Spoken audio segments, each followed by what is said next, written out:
Hello there guys and welcome back to the channel. Right, my apologies for the delay in the top 10 rankings. Now these are going to be this year July rankings, and yet again let's just carry on with it. So we are down to tech. We have done the mutants, we have done the cosmics. We need to discuss the tech champions, and then it's going to be skills mystics, and finally the science champions. Now, before we go any further, please do remind yourselves with the fact that this is a list of the way I view the game. This is a list of the most hyped, the most popular, the most meta, the most visible champions in the game. The champions people are chasing, acquiring, and most importantly, actively investing their catalysts in.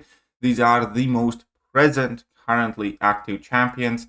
In the most competitive game modes where losing actually matters, such as Battlegrounds and Alliance War, there are plenty of other champions that do great things in story content, in incursions, and so on and so forth.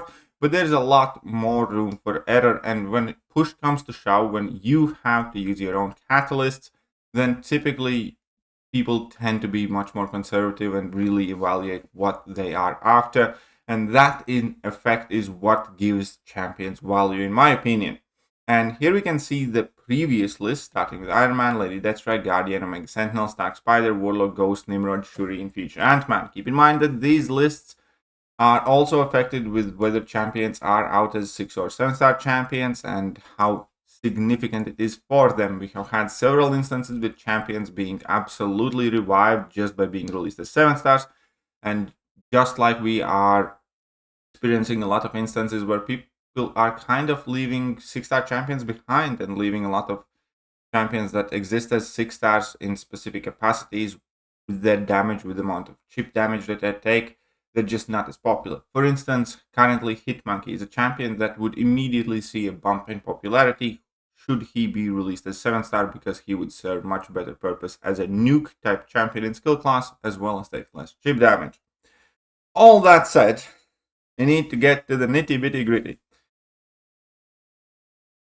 And let's start breaking down the tech champions. So here we are, back again in Antman website. And before I get into the top 10, I do want to give a shout out to a handful of champions that I do think are underestimated, could have potentially easily made the list, or I expect to become more popular in the near future. One of them is Punisher 2099. I think with his release as 7-star being effectively confirmed in the near future, he's likely going to see quite a bit more love, and he's definitely an underestimated champion. Another champion that recently, or somewhat recently, got released as 7-star is definitely seeing slight influx in play is Penny Parker. Obviously, when Penny was released, she was an absolute nightmare of a defender. Then Kabam released Hulkling and Galen, and we effectively learned how to deal with Penny better ourselves, and she lost vast majority of her defensive scariness, so to speak. She can still be annoying if you don't have a decent counter to her, but she's putting in work as a dual purpose champion now, especially when awakened. She's still a very solid Nick Fury counter. She can nuke champions with a single level 2 and level 1 and level 2. She interacts extremely well with any external attack modifiers, and obviously without a counter she can still be a solid defender, especially considering that now she is chunkier out there as a 7-star potential rank 3. Then we have another champion, Omega Sentinel. We have definitely been seeing an influx of this character. When she was released, she did debut basically as one of the top 5 tech champions for sure. Extremely popular and sought after champion, partially due to her prestige, but also definitely present in Battlegrounds and Alliance War and pretty much elsewhere.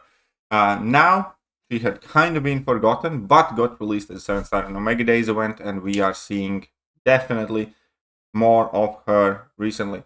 Iron Man Infinity War is kind of making a comeback as a very solid, persistent defender as well.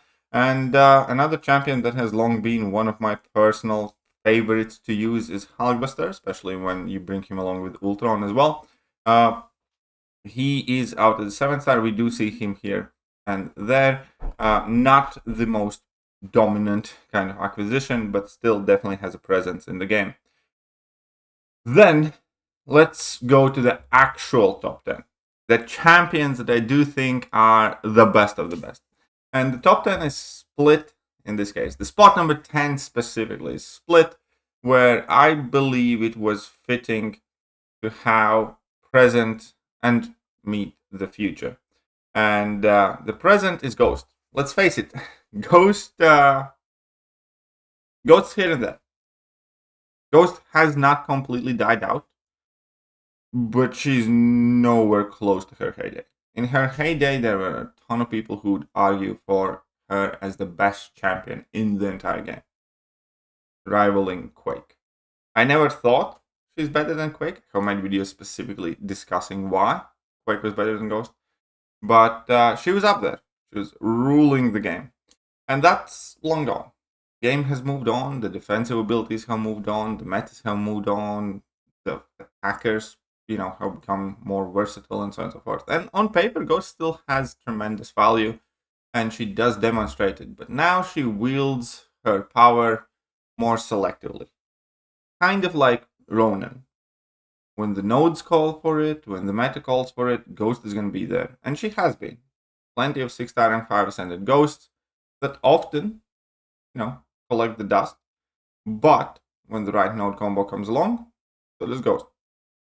Still think there is value in her. I do think that the issues with AI, having inhuman reaction speeds, making her more inconsistent to use in Valorant specifically, is making it tough for her. Because obviously, you do not get the unblockable special attacks there. I did actually have a tremendous amount of fun using Ghost with max boost, tech power bug boost, and all the jazz in Act 9 beta, where she could nuke for days. But that's what I see Ghost with. I don't think many new players are ranking up and picking up Ghost after having picked her up. I think, her being a fairly tricky champion to use, with AI providing extra difficulty, with a lot of people not being particularly experienced in Ghost, and the effort to reward ratio is not as good as it used to be. Previously, it was that you pretty much had to learn Ghost if you wanted to be playing at the top levels. Now you don't. And that's one of the things where I think Ghost is sliding down. With the release of her as 7-star, which I do think would be perfectly fine and fair, we could see some of that change, but I don't see her climbing her way back up to the top to once where she was. And the next champion is quite the opposite in many ways. It's a new champion. It's a brand new champion most people do not have and do not necessarily know the power of, but I do think is arguably the best offensive champion we have had this year, given the fact that he hasn't had much competition, because most of the 2024 champion releases kind of suck. All that pieced together, Prowler definitely has proved himself in the hands of skilled players to be extremely capable champion. I do think we will see more of him as more people pick him up. It is absolutely my intention to ascend my Prowler as well and learn how to use him better, because I do think he provides plenty of unique abilities in the way he controls power, in the way he could access falter with the champions that he does counter, including bullseyes and onslaughts and dominoes and what have you. So he has the matchup argument in his favor as well. His one big downside is that you kind of want him to be super high sig as well in order to have sufficient enough damage. But everything else is there. People just need to pick it up. And I do strongly believe that Prowler will be more present in the game than he currently is, as people carry on recognizing how versatile he is. For number 9 is the previous, just like Ghost. This list definitely shows the passing of time, because Ghost used to be by far and away the best tech champion, and so was Nimrod for a good time.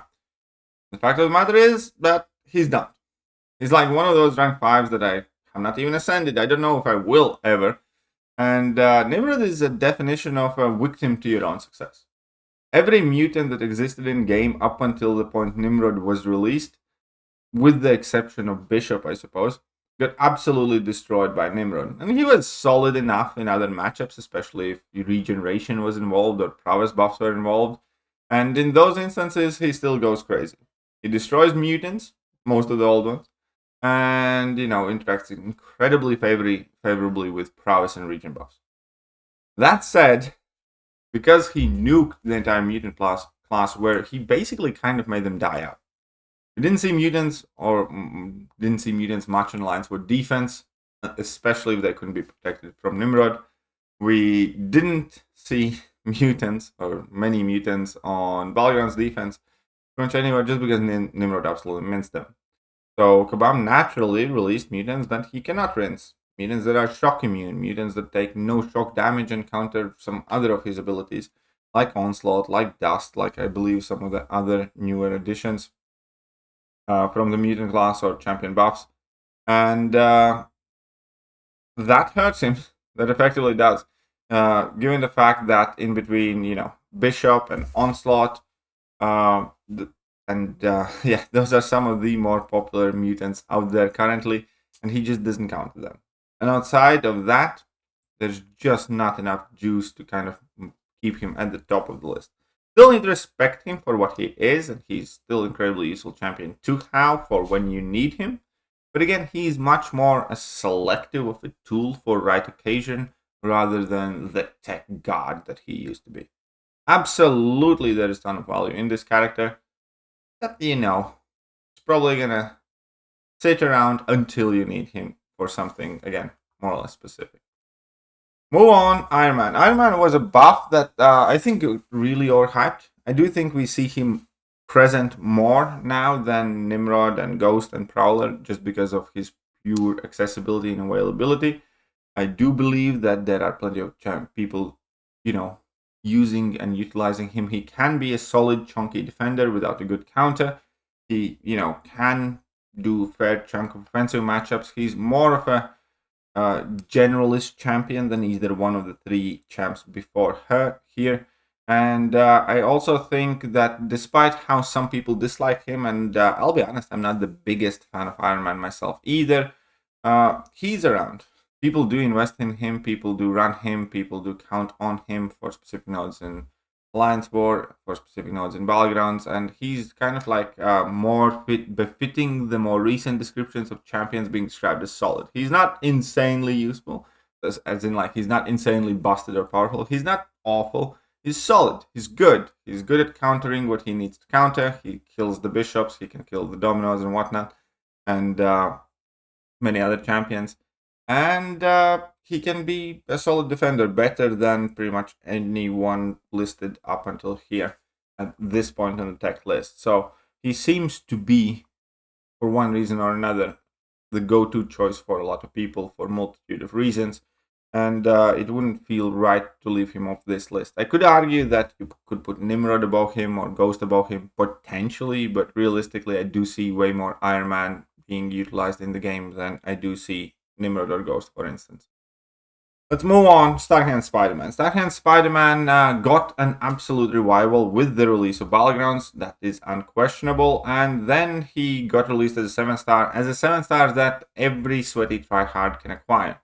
Now, I do think he did not get picked as often as Massacre did, for instance, or a lot of people picked one Massacre, one Starkhand Spider-Man without awakening this guy, which also kind of significantly hurts his capability because you do want to get him awakened in order to get increased critical damage, turning him into the true nuke that he is.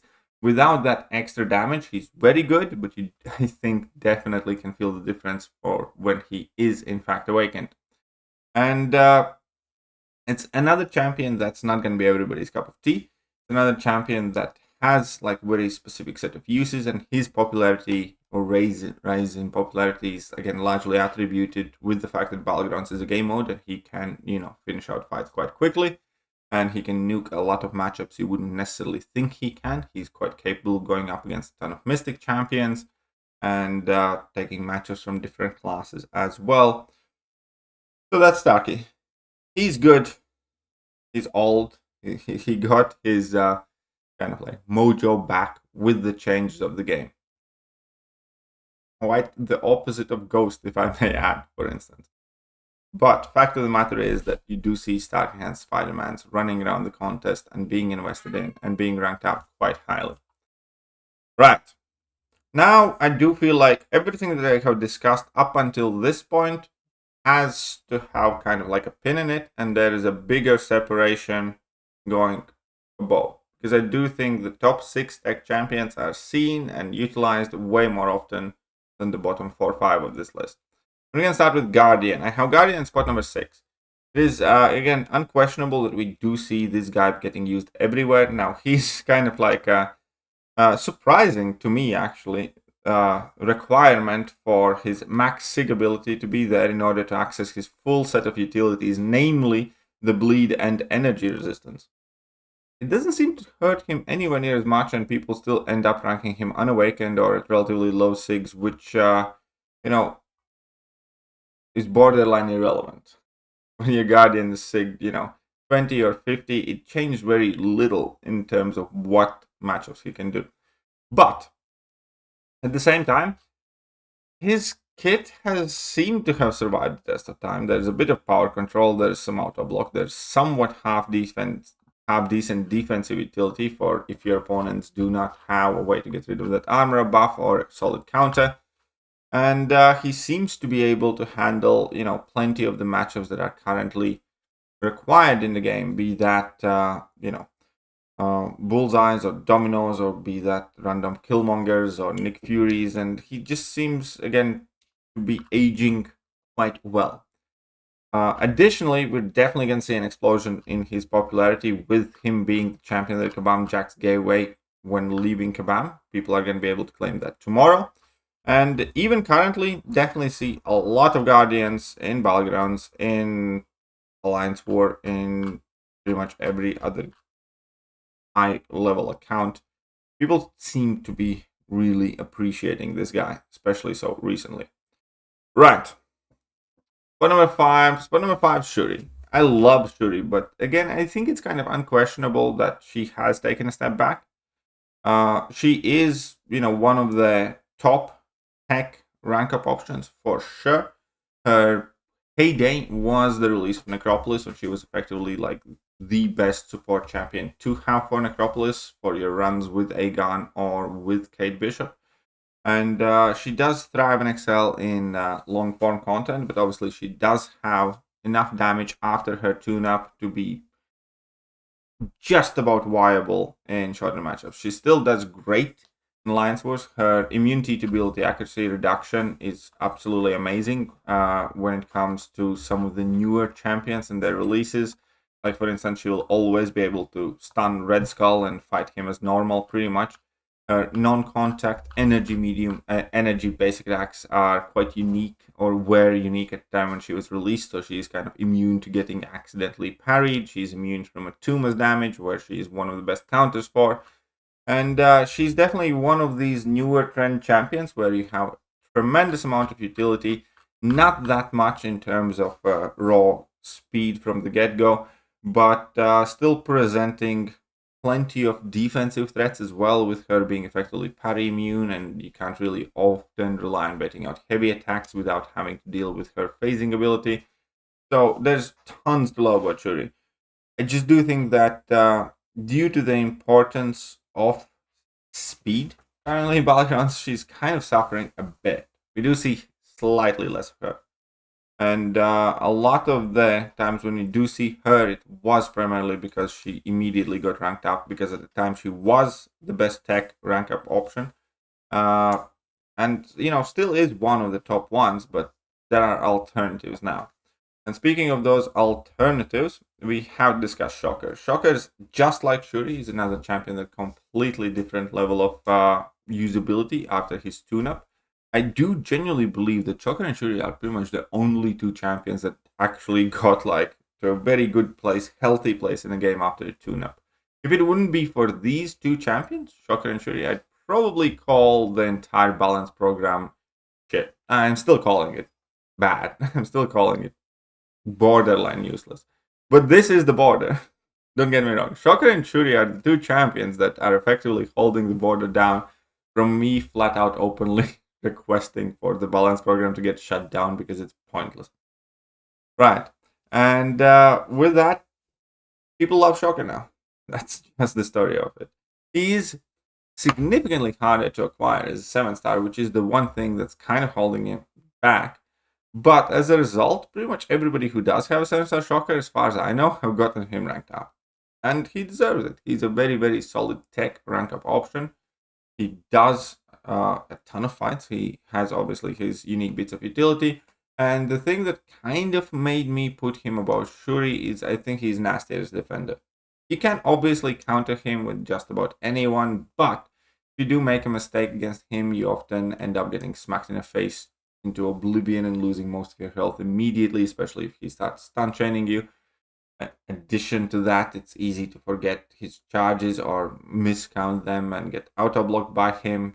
You can get easily parried trying to punish his level 1s. You are required to intercept, which is harder and harder to do these days. And he's just one of those champions that's quite pesky to fight against. I'm not going to say like super difficult or tricky, but definitely pesky. And obviously the stun duration reduction, which often kind of like lures people into still try and stun him and still try and punish it and get parried then. So I do think Shocker is in a very, very good place in the game. I do think in future we will see champions overtaking him. I don't see him climbing much higher up. I do see more likely Shuri potentially regaining her place in the list.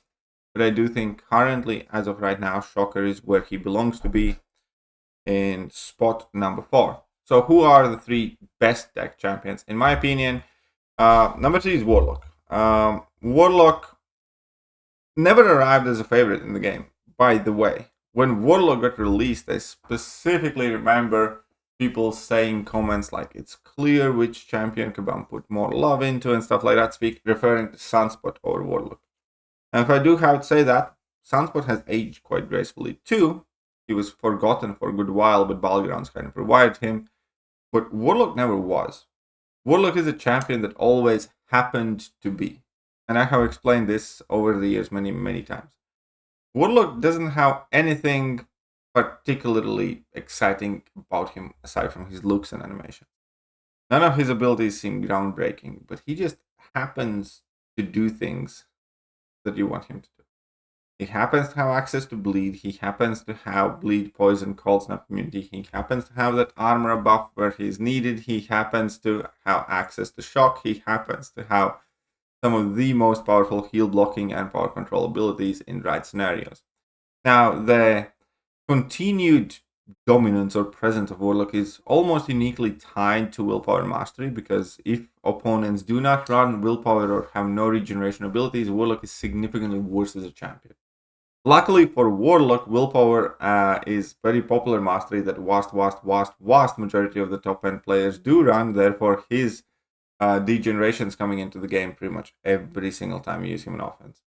And he is also a champion that has one of the highest crit damage, natural crit damage in the game. So he does interact quite well with any nodes that help him crit more, that do artificially increase his damage. Therefore, all masteries like recall masteries also, but anything that can pump up his base attack helps him tremendously.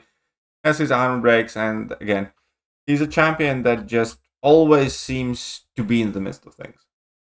He's not the best deck champion in my opinion, but he's arguably the most versatile. He's the most proven. He's the one champion that I can tell anybody to rank up and be fairly confident that he's still going to be good and relevant for years to come, because he has been since he was released.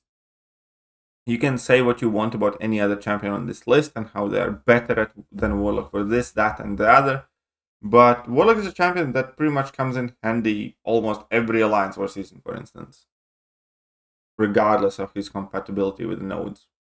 Because there's always something for him to do in War. Warlock is a champion that comes into play in a ton of BG metas and a ton of regular content where you need like super power control if opponent has healing, or you need like the best heal block, or you need something. He just always seems to be there. He happens to do the things that we need him to do in order for him to stay relevant. So Warlock, in my mind, is always a champion that happened to be. It's also one of my rank 3 champions in the game. Next up, spot number 2, I think Future Antman. I do think Future Antman still holds good amount of value, but the thing with Future Antman is I think offensively, him not being released as a 7-star, he doesn't quite have as much oomph as he once was when 6-star rank 5s and 6-star rank 5 ascendeds were like the highest power level. He can't quite, finish out the fights at times in metas as fast as we need him to do. And also, he's not necessarily the best counter for a ton of the new champions, because they seem to have some sort of ability, random pierce buffs are popping up more and more often. More champions have power drain or power control pseudo immunities or immunities, and then we have just matchups where he isn't quite pristine against. Like, I run Future Antman quite a lot in Battlegrounds, for instance, but I use him on attack less and less compared to how often I did. At the same time, defensively, there are more and more champions that can counter him well. Be that, I know even Serpent does quite a number on him, but obviously, more specifically, he gets destroyed by Hulkling, by Kate. He can get destroyed by Herc or by Juggy. And he's nowhere near as annoying defensively as he used to be. Now, it is kind of unfortunate because he used to be more powerful defensively, but he got tuned down, which was marketed as a tune up because his glancing abilities didn't work properly, but they fixed that, and then they realized it's too powerful, so they nerfed his defensive stuff. But either way, he's by far one and away the most stable tech champions currently in the game, one of the most used champions on defense and on offense. There are plenty of annoying mechanics, pseudo immunities, things you can't do against him. He messes with your power when you attack against him, and he's a champion to be respected both on offense and on defense. And he's one of the tech champions that kind of brought the tech class back to a competitive state. And even though, again, I do think that FAM currently is sliding down a bit, there is still a tremendous value to be gained from ranking him up, both on offense and on defense. And now we need to talk about one of the biggest buff success stories in recent years. Just like Mr. Sinister and Mutant class, I do think currently Red Skull is just about the best tech champion in game. I have 6-star rank 5 ascended, and the moment I pull a 7-star, I do want to rank 3 that guy. Even unawakened, obviously, preferably awakened. He is a champion that doesn't really care for a sig level, you just want to get him awakened, period. But yeah, he has significantly less defensive counters than just about any other tech champion in game, and he is also a very, very solid attacker with great power control abilities and just incredible safety nets and tankiness at large. One of the best domino counters in the game, where 6-star rank 5 can take rank 3 dominoes in like 50 some seconds in general, which is quite crazy. And yeah, the Red Skull buff has just done miracles for him. His ability accuracy cannot be modified against mutant champions. He's immune to nullify, fate seal, and stagger effects from champions. That does not include nodes, keep that in mind. His armor buffs obviously, again, give him a ton of tankiness, but on top of it, it gives him extra attack rating, critical resistance, energy resistance, and my opponent suffers stun ability accuracy, which makes him incredibly difficult to fight against, because unless you have dots or guaranteed crits, you're pretty much never going to be critting or dealing any meaningful damage against him. And plenty of champions with dots even get held behind due to the energy resistance as well. Most specifically, whenever you do make a mistake against Red Skull and try to intercept him or hit his block for whatever other reason, you do get power drained and dealt damage too, which is a significant chunk of damage, so that helps his defensive prowess as well as his aggression offensively. He has access to heal block with a heavy attack that's fairly long and easy to apply. And then obviously he has both specials that you cannot punish generally, just kind of stretching out the fight. He's level 1 triggers an auto block passive, meaning you cannot go in and punish that, otherwise you're gonna get power drained and it's gonna suck. And his level 2 gives him unstoppable, which again, you cannot go in and punish, or you're gonna get smacked in the face. So Red Skull currently, by far and away, is the most sought after, used, and ranked champion, in my opinion. Not just in my eyes, but just about anybody who I know has pulled Red Skull and ranked him and used him. Absolutely love this guy. Red Skull, again, is a huge success story of the buff program in general. And I think currently the most desired, used, valuable, current, present, most meta tech champion there is. You are free to disagree with my choices, but they are mine and I own up to them. And I will give you guys the full list right here now. So Red Skull, Future Antman, Warlock, Shocker, Shuri, Guardian, Stark, Iron Man, Nimrod, Ghost, and Prowler. So the skill list tomorrow, guys. Bye-bye. Hello there, guys, and welcome back to the channel. So we have all the information about the next